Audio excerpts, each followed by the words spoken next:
கண்டிப்பாக சொல்லு. நல்லா தடவுறடா. 1க்கு 3 பொண்டாடைய கட்டி அங்கங்க விட்டுட்டு இப்ப நல்லா தடவிட்டு இருக்கேன்.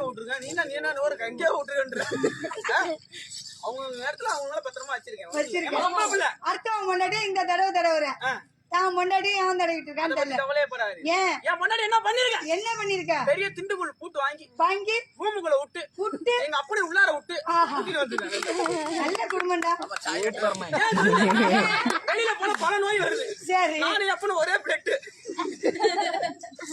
அதுக்குதான் ஏங்க புருஷ பொண்டாட்டி 2 பேர். சரி நல்லா கவனிச்சு பாத்துக்கோ.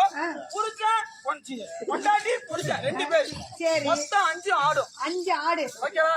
அப்படி சரிசமமா பிரிச்சு தரணும். அப்படியா? உனக்கு 2 அவளுக்கு 2. அந்த நொட்டு தாங்க நொட்ட கூடாது. ஒரு ஆடை வெட்டையும் கூடாது விக்கியும் கூடாது. அப்படி சரிசமமா பிரிச்சு கொடுக்கும். சரிசமமா பிரிச்சு கொடுக்கறதுக்கு அது என்னடா பண்ண முடியும்? ஆட்டை நான் பிரிச்சு கொடுக்குறேன். உனக்கு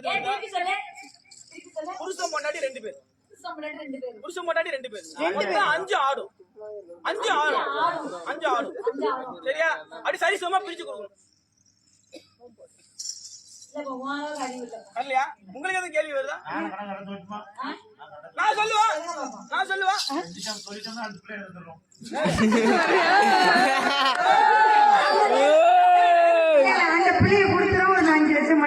அப்படி இல்ல அப்படியே சொல்லக்கூடாது. 5 லட்சம் ரூபாய் நீ கொடுக்க 5 லட்சம் ரூபாய் செலவு பண்ணணும். ஓட்டோனே உனக்கு வந்துடும்.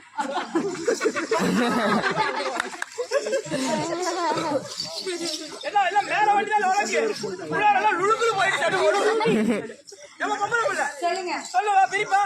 நல்லா பாத்துக்கோ. நல்லா பாக்குறேன். புருஷன் பொண்டாட்டி 2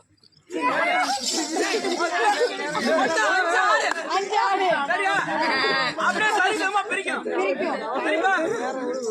பொண்டாட்டி உனக்கு 2 ஆடும். புருஷன் எனக்கு. அறிவுக்கு யோசனைக்கு என்ன தெரியுது? அப்படி கிடையாது. அவங்க சின்ன பிள்ளைங்க. அதனால தெரியல. நீ என்ன நினைச்சிட்டா? 5 ஆடுன்னு நினைச்சேன். நான் சொன்னது 5 ஆடுன்னு தான் சொன்னேன். நீ அறிவுக்கு யோசனைக்கு என்ன தெரியுது?